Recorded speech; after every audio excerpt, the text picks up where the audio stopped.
Hello and welcome to the Startup Operator podcast. I'm Roshan Cariappa. One could argue that the root cause of plenty of problems in India is the acute lack of credit access to people. It keeps people stuck in a vicious cycle that they cannot really get out of and causes plenty of other complications. Smita and Ram have spent the last 13 years of their life trying to solve this giant problem through Rangde, which is a platform that brings social investors together to support entrepreneurs and marginalized communities across India. I spoke to Smita and Ram about how they turned their passion for change into a viable venture, what one should know about social entrepreneurship before getting into the space, and how COVID has changed things for the less fortunate and what they're doing to support them. Along the way, we also spoke about how Rangde has built a vibrant community on the basis of trust and transparency and what keeps them going after all of these years. I believe that the hardest problems are just about one entrepreneur away from being solved. And this conversation further reinforced that. I'm sure you'll love this conversation, so do stick around. Hi, Smita. Hi, Ram. Welcome to the Startup Operator podcast. Thank you so much for making the time. Hi, Roshan. Thank you so much for having us here. Hi, Roshan. Thank you for having us over. Yeah, great to finally meet you. I'm really looking forward to this conversation. This podcast is going to delve on some of the nuances of operating in your sector, which is the social sector. And while every founding journey starts with a deep conviction to change things and change the status quo, I think that's even more pertinent in your space, right? So, talk to us about starting Rangde and what has that journey been like over the last 13, 14 years? Yeah, so it all started with this simple idea of getting back to India and starting something meaningful. And this was back when we were both had just got married and we'd moved to Oxford. So after living there for a few months, we started asking ourselves this fundamental question: what would it take for India to get to a stage where we were living? And we struggled to find the answer. Right? Because all along in India, we've always heard from our childhood that India is a developing country, and we were experiencing what that developed state might look like, and that really bothered us. And what we really did was to make a promise to ourselves. We said, well, 2 years it is. We'll move back to India and start something meaningful. What that something would be really did not bother us. Because if you come from a country like India, you're spoiled for choice. You can pick up any issue and spend your whole life trying to solve it. And we made this promise, and then we went about living our lives. But things started magically happening. Smita ended up getting a government job with the Oxfordshire County Council. I ended up getting a dream job in a US-based company called Vignette, and it was essentially I was part of their European headquarters in the professional services team. So it was fantastic, high on tech, and also a lot of travel. So it required me to travel extensively in Europe, Middle East, and Africa. So 2 years just went past in no time. And 2006 was the year when we were really wondering, in many ways, what should we do, right? One thought was that we'll just drop everything we're doing, move back to India, perhaps stay in a small village, 80 kilometers from Bangalore, and then learn, what it takes to transform a village. But then we were also looking at several ideas, over the last 2 years, we were looking at ideas like child labor. How can we holistically address the issue? Then we looked at how do we bridge the empathy gap which exists in the country.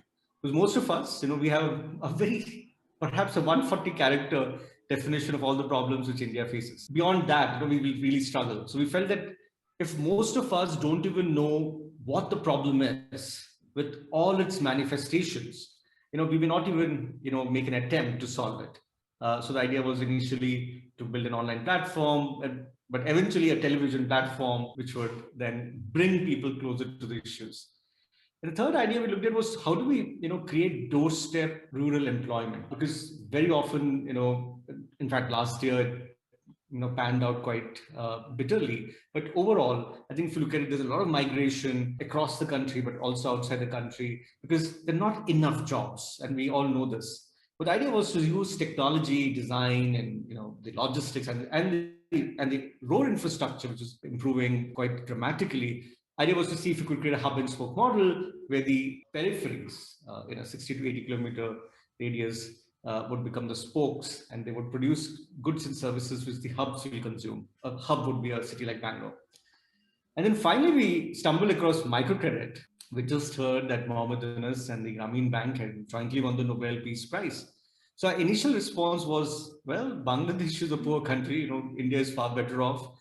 We don't need microcredit in India. But when we Googled it a bit, we noticed that India was actually behind Bangladesh when it came to financial inclusion, both in terms of access to bank accounts, also access to credit. We also stumbled across an article which was published on Rediff in 2004, and we were reading this in 2006, which spoke about how some of the borrowers who had borrowed from a microfinance institution in Hyderabad, how some of them had committed suicide. The article went on to say that District Collector of Hyderabad passed an order saying that all the borrowers who borrowed from these institutions need not pay them back.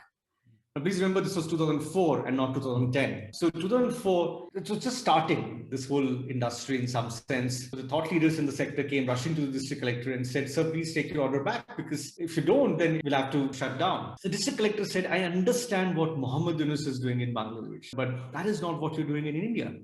Your interest rates are in the neighborhood of 60% plus. This will not help anyone come out of poverty. So I'm not taking my order back. Further, I noticed that despite the order, the borrowers went ahead and repaid the loans because they were scared that they may not get further credit from the microfinance institution. And then we researched it further, and we noticed between 2004 and 2006, except for some academic discussions or conferences, there was nothing much being done to rein in the interest rates. The narrative was that, hey, this would be determined by the markets.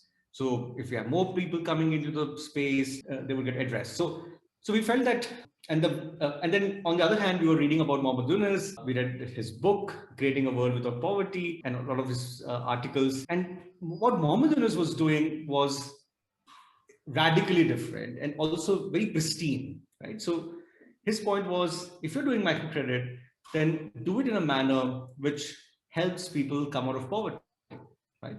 Do not do this to maximize profits. Do it to really make a sustainable impact. And with this limited knowledge, we looked at how things were happening in India, and our take of that was that in India, it was a classic case of a product designed exclusively for the poor, but so expensive that the rich cannot afford it. And that really, we felt that, we should probably, look at this problem. Also because we felt that most of the issues which we face in India, be it infant mortality, poor access to health, education, they're all somewhere connected to the economic, status of the individual. And we felt that if microcredit can help address the multi-dimensional issue of poverty, then perhaps most of these issues will get addressed on their own. And that really got us excited about this. And just about then, peer-to-peer platforms were just taking off. So there was Zopa, which had taken off a year ago. Kiva had just taken off in the US. So we felt these models were fantastic. And because it will not only provide an alternative channel for credit, but it will also help bridge the empathy gap when somebody lends money. Initially it may be digital empathy, but eventually one day they may just go out and meet these communities and connect in many more ways to bring about change. So that's how it all happened. Also, very interestingly, we stumbled across this article which spoke about how the media questioned the Nobel Committee as to why they chose to give a Nobel Peace Prize to a professor of economics. Because Professor Yunus was, used to teach economics, and before he started Grameen Bank. So as with anything else, the Nobel Committee got back and they said there was enough evidence in this world to suggest that wherever there is no poverty, there is peace. Because Professor Yunus was working to overcome poverty in Bangladesh, they felt he was the right candidate for the Peace Prize. Wonderful. Really fascinating story, just listening to your journey. And it's amazing how deliberate you have been about the problem you choose to solve, right? Because as you rightly said, I think there is no dearth of problems that you can solve in India, certainly, in the social sector at least, right? You don't even know where to start. And I feel credit access and wealth is such a high leverage sort of an activity, I would say, or an initiative to solve for, right? So I want to talk about the mission a little bit, but before that, Smita, in these 13 years, were there times, that you thought that, this is perhaps too daunting a problem, this is too big for us to do anything about it. It's perhaps too broken. And did that idealism of having started up fade a little bit? And if so, in these times, how did you cope and how did you overcome that situation? To be honest, Roshan, we have never felt that way. Actually, the size or the magnitude of the problem really inspires us to keep going. So it's been the other way around. So, no matter what we do, we always know that there's such a long way to go. And I do think that sometimes it makes us introspect a lot more and not really take some of these smaller milestones that we achieve. We make sure that it doesn't really affect us, because you could always become complacent, right? Saying, oh, okay, now we have done this. But with a problem like this, you can't ever get into your comfort zone in some sense. So it always keeps pushing us. And it's fortunate that we have a fantastic team working with us. We only know that we have miles to go to actually solve this problem. Yeah, it's an interesting way of looking at it. Okay, let's talk about your mission. As I mentioned, it's very critical, which is, fighting poverty, right? Because one of the acute problems is this lack of credit access that keeps people in that vicious cycle where they cannot really come out of it and get better, materially and otherwise. Over the last 13 years that of having tried to solve this problem, what are some of the lessons that you've learned from, that solving this particular problem or trying to solve this problem? Sure. Focus has always been to reach out to first time borrowers. And these are people who have been denied credit by formal financial institutions or have never been offered credit. Because one thing that we knew for sure is, since the capital that we raise comes from individuals like you and me, the one thing that we wanted to make sure was the money actually reaches the right people and they're able to make the best use of it. So that way we've been very focused on reaching out to underserved communities, and first time borrowers is how we define underserved communities. And there have been many lessons that we have learned, right from the fact that how, because somebody is poor, they don't really have the choice, which is something that you and me actually take for granted. We have so many lenders, so many options if we want to get access to credit, but the same thing is actually denied for the poor. And that is something that really bothered us, when we started Rangde and, did some research with our own field visits. We saw how, in some sense, microfinance institutions were really cookie cuttering the loans, because the communities were considered to be homogeneous. Everybody got the same kind of loans. The interest rates were the same. So in some sense, we knew that we had to really revisit the entire service design, the way credit was actually being delivered, to also bring in respect and dignity into the whole, the way in which credit was really delivered. So I think that way, if you look at it, the last 13 years was really understanding the communities we work with. How do you make sure that whatever we offer to them, we do that with respect and with bearing in mind their interest? We could sit here and design something that really works for us, but without knowing the pulse of the communities and what they actually need, we can't design anything for them. So making sure that we are community centric, investee friendly loans, and making sure that they have a choice to decide what is best for them. These are some of the bigger challenges that we are trying to solve as part of our overall mission of achieving financial inclusion.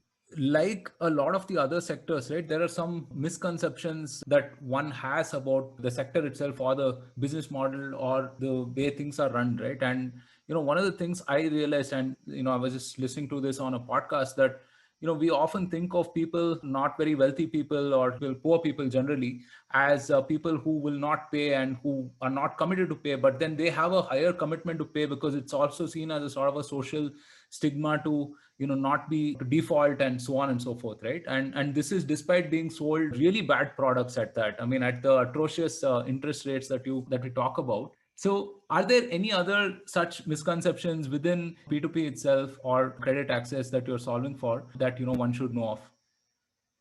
Yeah, I think just to add to what Smita mentioned, one of the things which, many of us don't understand how credit is delivered if you are poor in India. So the microfinance institutions in India, they do not give the choice architecture to borrowers when they borrow. What does that mean? It means that they cannot choose how much they want to borrow, when they want to borrow, and for how long they want to borrow. So just to let you know how it works, The women, they are part of groups. These are called joint liability groups. And 5 women become part of one group, and 4 such groups become one center. And whenever they're trained and the groups are formed, that is when the loan cycle starts. So it starts with 10,000, 15, then 20, then 25, then 30. And therefore, if you see as a country, if you look at the data, the Findex data, which is one of the most credible sources of data, you'll notice that we have not gone ahead in terms of financial inclusion. We still stand at single digit. We are under 10% when it comes to access to credit for eligible population of our country from formal institutions. Now, this is data from 2017, but it's very hard to imagine why that would have changed dramatically by now. So yeah, so we have a huge challenge in terms of understanding that credit can potentially become a development tool. Because credit has always been and continues to be treated as a profit maximizing opportunity. I think that is what we are trying to solve with Runway. And now that we are regulated, it's a beautiful regulation, it's revolutionary in many ways, because now what it does is, and in one individual borrows from another individual, that now gets regulated and the credit score gets created. So in all the 4 credit bureaus, so that's phenomenal, right? Because it removes the intermediary in some sense, which is the bank, and makes it more efficient, both in terms of time and money. So I'd like to shift gears a little bit towards the startup itself, right? And towards how you run your business. We often talk about product market fit on the podcast. And it's usually when, what you have is exactly what the customer or the market needs, and finding that, sweet spot, right? So what was your journey like from understanding that, okay, this is a potential hypothesis of a problem, here is a solution, and then, realizing 4 things or 5 things or 10 things perhaps that work differently, and then pivoting in an agile fashion to meet that, and then finding that sweet spot where what you have is what they want. So what was that journey like? So, I think we initially focused on the product market fit. If you look at, we are looking at 2 markets in some sense, because we are a peer-to-peer platform. So we have people on one side who want to borrow, and there are people on the other side who want to lend. So we initially focused on that because we wanted to validate our hypothesis, especially at a time when the popular narrative was the interest rate doesn't matter. And the narrative back then was typically a poor woman in a village buys a goat. Typically, the goat gives birth to 4 kids. So the ROI is 400%. So the 40%, 50% doesn't matter. So for us, it really mattered because you cannot cookie cutter credit. Each individual is unique, given the fact that we don't have social security in our country. So early days, it was really tough, because we were very high on passion and low on logic. So we went about lending initially, and we burnt our fingers. Then we built processes and frameworks around it, and then we started realizing how our credit was creating impact, because we're giving them the choice, we're making it affordable. So it was a big hit. I would not call it a fit, but it was a product market hit. People just loved it. Also, we said, well, don't worry about the purpose. Be as honest as you can. Tell us why you want to borrow, and we'll lend you money. Who are we to decide for what you can borrow and for what you cannot borrow? Then we did education loans. That was a huge hit, because we noticed that it's an Indian thing, right? Parents sacrifice, go to any lengths without complaining to ensure they get a better future for the children, and that happens at all levels. We started seeing data that the communities we were serving, they did not hesitate when it came to giving the annual admission fees, the school fees, to budget private schools. They went and happily borrowed from the local money lender at 5% per month to 10% per month without battling an eyelid. So we said, no, we will do education loans. Again, we were going against a popular notion, saying that we should not lend for unproductive purposes. So we felt, no. I mean, this makes perfect sense. We had a very liberal policy in terms of the education loan program. We said, well, you could also borrow for bicycle if you want to send your daughter by bicycle, if it is more safer. You could also take a loan for private education in case your children go to government school, you need some extra support.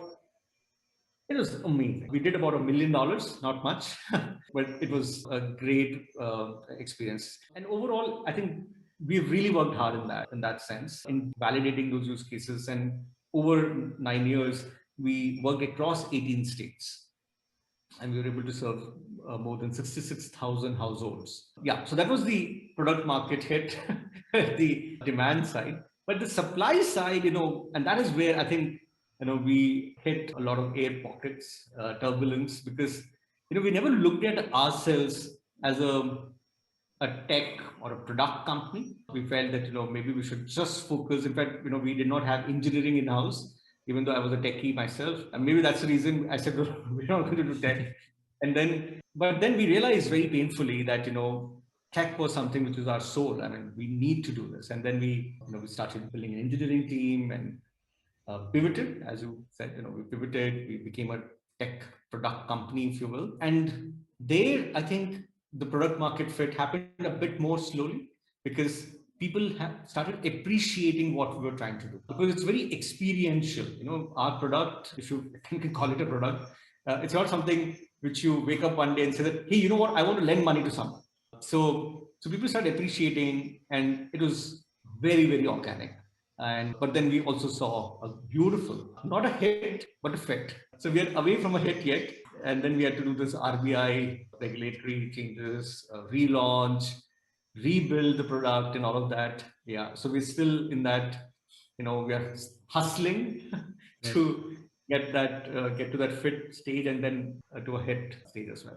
Yeah, one of the biggest challenges of running a two-sided marketplace, which I think is a very difficult problem to solve, is that it's a bit of a chicken egg situation, right? I mean, you have the supply, you get demand, and you have demand, you'll get supply. It's sort of like that. And how you curate either side becomes really, really important. And I wonder if you can talk us through some of the principles that you use to curate on both sides. Like, for example, I noticed that you're extensively focused on entrepreneurs, micro entrepreneurs, and it makes sense. I think India is an informal economy. I think most of India is some form of micro entrepreneur or the other, right? So are there any similar things that you have noticed on the demand side of things or should I call it the supply side of things, in terms of people lending to these folks? I mean, are there any specific categories of people that you tend to focus on, and so on? I mean, if you could just talk us through some of those principles. Sure. I think the profile of people who contribute or lend through the platform it actually cuts across, different age groups, but primarily it's, people in the age group of say around 27 to 40. That seems to be, the age group. And we have also noticed that people don't just stop at investing just monetarily, right? After a period of time, they start to engage a lot more. They'd like to get closer to the problem, to the people who they've supported. And in the pre-COVID times, people would actually go on field trips, visit communities they've supported. And often these used to be life-changing experiences for them.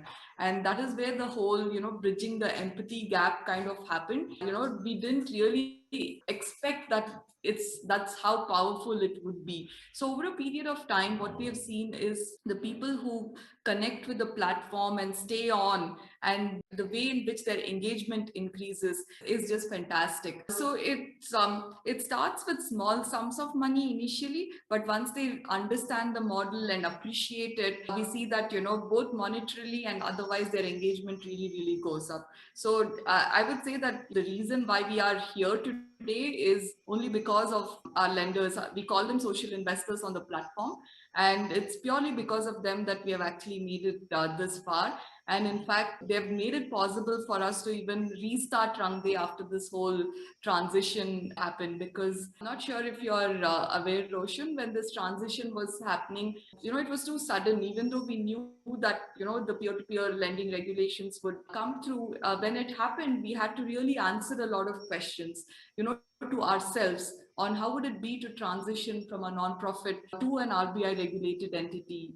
Questions like who is going to fund us now, because we had to raise equity investments. And at that point, in fact, many of our social investors came forward, to become our equity investors.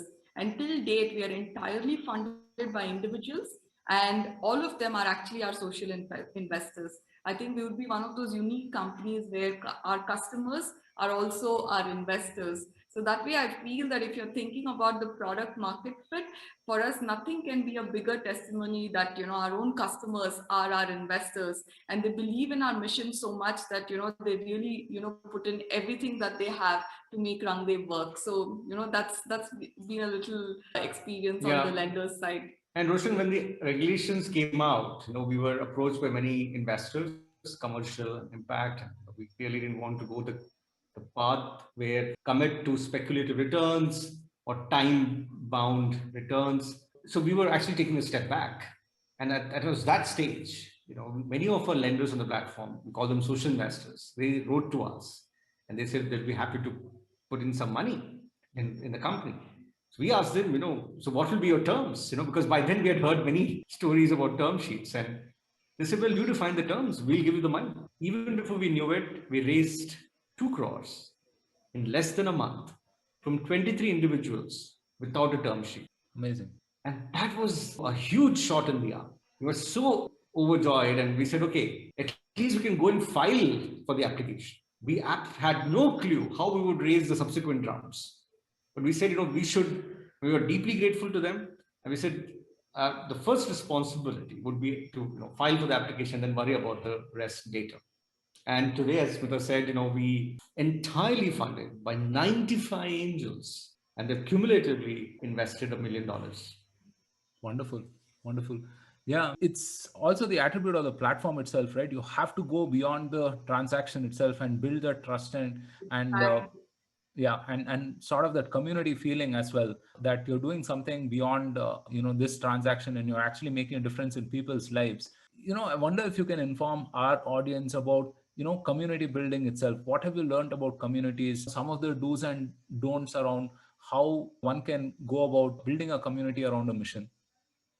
I think you actually said it, Roshan. It's all about trust and transparency.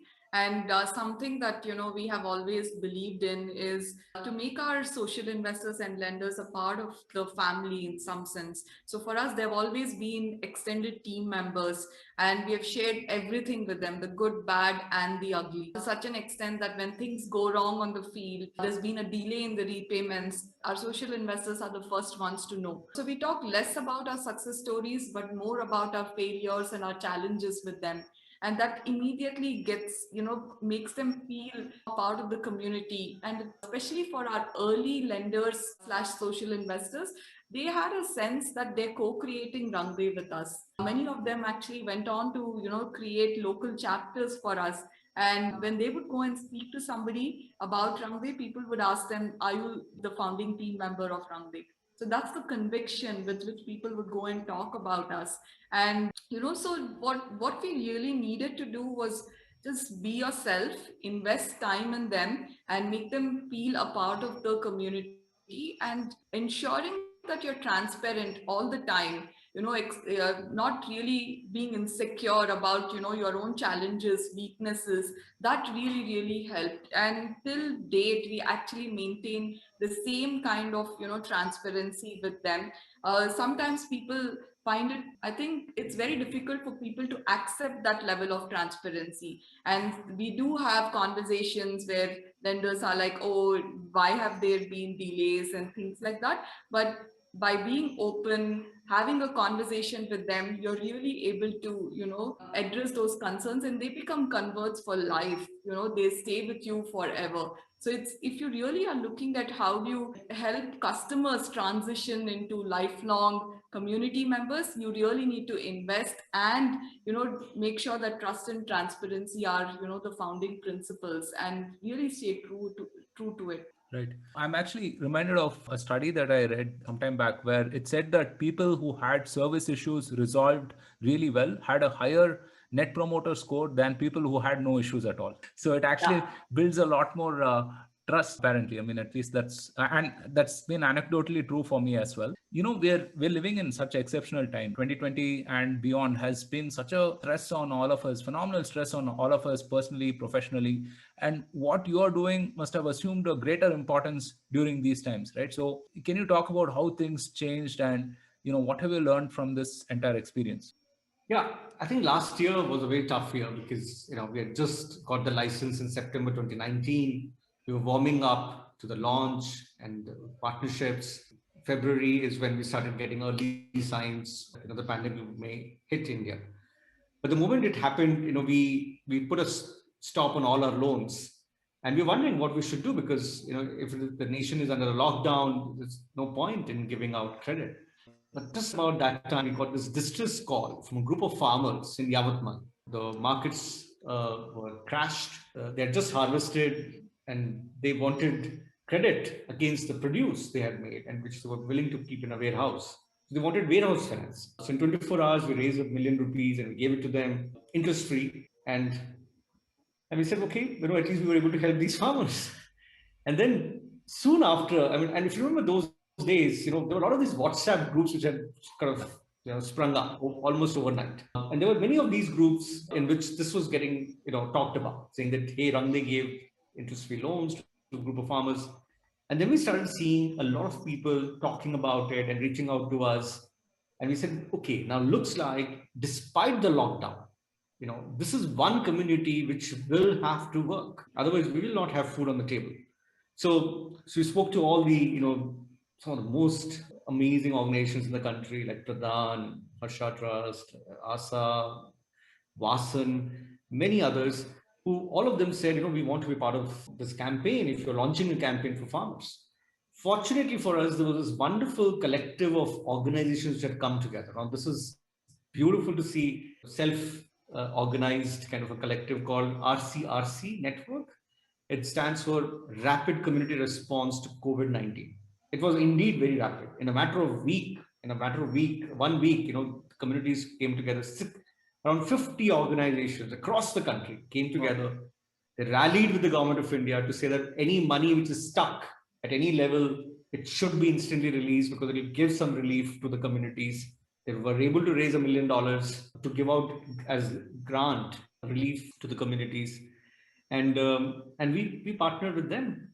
And we also, wanted to do this at a national level. Because social media can go only that far, especially also that we were regulated now. Many people had to really understand, how this works. And so we reached out to NDTV and very grateful to them. They instantly agreed and they said, yeah, we've never done this, but happy to. So they came on board and we did a national campaign. We raised a little more than $1 million in under a month. It was amazing. And we were able to serve 5,400 farmers, small and marginal farmers across 14 states without stepping out from our homes. And again, it was a completely a beautiful collaboration and partnership at work. So that was how our initial response was. And then we did a campaign for artisans because they were in distress as well. Yeah, so that's how we've been responding. And this year we started with education because we felt that a lot of these children who go to budget private schools, they're absolutely lost for an academic year, but also their ability to pay for the fee, is also under a lot of stress. And we did a campaign again, and this time around, we had Mohammed Yunus join us. So what we really now are focusing on is, as you rightly said, we do have a huge responsibility, and the way we look at ourselves as the first responders to the economic crisis is unfolding and will unfold in the coming weeks and months. So we're looking at reaching out to farmers yet again, at looking at doing at least $3 million of credit, at least $3 million in 2 seasons. So there's a Kharif season, which is happening right now as we speak, and there's a Rabi season, which happens in the month of December. In addition to that, we'll be doing entrepreneurial roles. So overall, our goal is to disburse a little more than 60 crores in this financial year. So that's what is keeping us busy, and also some exciting partnerships in the pipeline. For example, we've just got a confirmation from the Indian Army. Indian Army has agreed to partner with us to provide credit to children of non-battle casualty army personnel who really struggle at times to get credit. And we're also looking at very exciting partnerships with India Post Payments Bank and a few others. So we're seeing a lot of traction in terms of demand, a lot more than you would see in normal times. And so we're getting up now to focusing on product and getting more social investors, getting more buzz. Yeah, that's fantastic. One of the things that has really, come out in stark thing is that, how much of resilience people have, how much innovation, and also most importantly, how much empathy people have. I think these times have brought out all of the best attributes in some sense, right? So it's hard not to notice the amount of passion and the sort of visceral energy you have towards the cause as such and towards the mission, right? And it's amazing. So for people who are listening and who want to do something in the social sector, from everything that you have experienced thus far, what would your advice be to them in terms of picking a problem, solving it in a way that it makes a difference, and then actually following through and closing the loop and doing it for a decade or more than that? I think I would say really believing in yourself. I think that's really the most important thing, because, throughout you'll have people who'll probably say you've lost it, and, they'll discourage you. And I think so being very strong-willed and believing in yourself is extremely important. And the other thing, of course, is to make sure that you have the right people working with you, and especially in the social space, because getting talent in the social space is still a challenge. And I would really say that focus on being surrounded by the right people who may be smarter than you, but who will actually, help address that problem. I would say these two things would be my advice. Yeah, and my advice would be to moonlight, right? Because you don't have to jump in right away. We moonlighted for many years before we actually took the plunge. So, just do that, because, the complex, the problems which India faces are very complex, because they're also, India is a large country, diverse. So start following people who are thought leaders in that sector, so that you can do a lot, when you moonlight. And then, prepare your strategy, and then time box it, right? Give yourself some time and put aside some money, and then really then just dive in, and then see how far you go, right? If you don't go too far, then don't hesitate to call it off and then go back where you came from.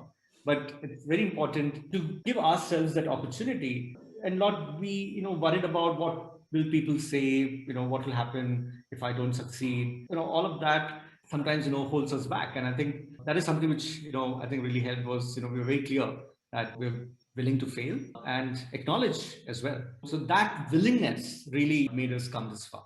Yeah, this has been a fascinating conversation. And I often tell people that I'm the most optimistic person in the world because I get to talk to founders like you who really inspire me that, the greatest problems are just one entrepreneur away, that we can just solve these problems. So thank you so much for your time. And before, we leave, before we end the podcast, any final thoughts in terms of what's coming up and where can people find you online? Well, I think the best way to find us is on our platform, runway.in, because I think people just need to connect with fellow Indians on the platform, invest in them, and be a part of their progress. I think that's the best way to stay connected with us.